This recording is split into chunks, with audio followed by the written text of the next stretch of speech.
Salut tout le monde, aujourd'hui je vais vous montrer comment on construit une remorque à scooter pour transporter principalement une tondeuse. Ben, pour commencer, moi ce que j'ai fait pour commencer, j'ai commencé par mon frame. Pour mon frame, ce que j'ai pris, c'est c'est ça ici. C'est comme, sérieusement je ne m'en rappelle plus du nom. C'est comme deux flatboards qui font un coin, là. Je me suis fait mes 4 coins avec. Mais pour à l'arrière, à la place de les laisser comme les autres en haut, je les ai laissés par en bas. Parce que vraiment, ça me laisse un espace pour pouvoir monter ma tondeuse plus facilement. Puis ça me donne ça donne un meilleur espace pour faire une porte à l'arrière. Puis aussi, j'avais pensé, au début, j'étais supposé me souder des vraies pentures. Mais après ça, j'ai eu l'idée de faire des pentures comme ça, que je vais vous expliquer plus tard. Ici, je devrais, par exemple, je vais installer mes lumières avec mes flashers. Flasher avec mes lumières, 2 lumières rouges, un flasher orange. Puis ensuite, ce que j'ai fait, j'ai commencé à construire mes côtés. Qui sont juste faits en flatboard. Dans le fond, j'en ai monté 2 avec, pour les mettre de niveau, j'ai utilisé un niveau magnétique, un petit niveau magnétique. Ça fait amplement la job. Tu peux aussi utiliser des aimants qui font des angles de 90 degrés. Ça peut très bien marcher ça aussi, mais moi je n'ai pas. Fait que je fais avec ce que j'ai. Puis, dans le fond, j'ai fait mes 4 coins. Ensuite, j'ai solidifié avec ça, avec un autre flatboard de chaque bout. Ici, à l'avant, mais pas à l'arrière. À l'arrière, j'ai simplement mis une barre de bord en bord sur le dessus et non sur le côté. En avant, j'ai fait la même chose, renforcé. J'ai pas soudé tout le long, j'ai fait des petites tacs tout le long.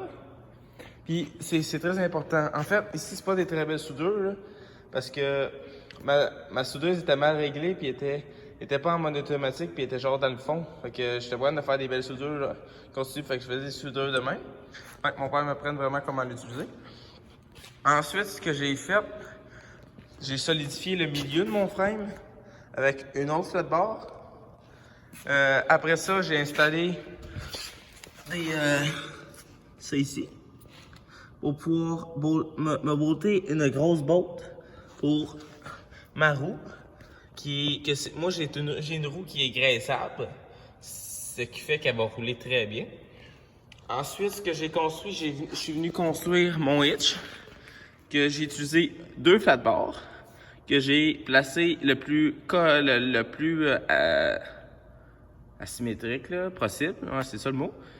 Ensuite, je suis venu avec le même composant que ça, de ça ici, je peux dire. Puis, je suis venu me faire un carré avec. Ensuite, j'ai déplacé 2 flatboards pour mon hitch à ma main, à beauté là. Ensuite, je me suis tout soudé ça ensemble. Regarde, vous voyez ici, j'ai des très belles soudures parce que c'était bien réglé. Ensuite, je suis venu à l'arrière. La dernière chose que j'ai faite dernièrement, c'est ma porte. Ici, j'ai laissé un gap. Parce que quand je vais mettre ma tondeuse, ma poignée va pouvoir sortir par ici. C'est pour ça que je laisse un petit gap. Ensuite, c'est très simple. Ma porte, c'est rien que des flatboards. Flatboards en rectangle. Ensuite, pour ma peinture, ce que j'ai fait, je me suis coupé des petits morceaux de flatboard de 2,5 cm. Ensuite, je les ai boltés avec, pour faire mon gap ici, je me suis mis deux washers pour me faire mon gap des deux côtés, comme vous pouvez voir. Puis, après ça, je me suis tout soudé ça. Puis pour bien tenir, pour pas que ça bouge, moi, ce que j'ai utilisé, là, c'est une grosse aimant, qui est une aimant qui est à l'arrière d'un petit bac. Je vais vous montrer. C'est ici que j'ai utilisé, cet aimant-là, pour pouvoir bien tenir en place, parce que ça colle très bien. Ensuite, Mes roues, je les ai pris d'une remorque que mon père m'avait faite quand j'étais plus jeune pour mon 4 roues. Qui était, que malheureusement, il y a un arbre qui est tombé dessus. Fait que, tu sais, la remorque était plus très bonne. Fait que, je les ai pris. Là, ma peinture est pas très belle parce que j'étais arrivé, j'ai fait une des plus belles peintures que j'avais jamais faites. Puis quand je suis arrivé pour mettre du clear, j'ai pas mis le bon clear.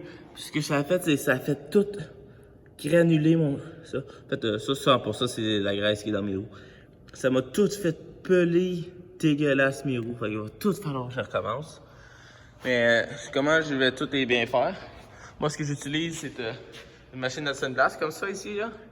Ou ce qui peut être utile aussi, mais qui est beaucoup plus long, c'est un petit fusil à sandblast comme ça. Si tu ne reçois plus d'en face, ça peut faire la job, mais ça peut être plus long. Puis avec ça, ça va très très vite. Fait que c'est pas mal tout pour ma première vidéo. Abonnez-vous et lâchez un j'aime. À la prochaine!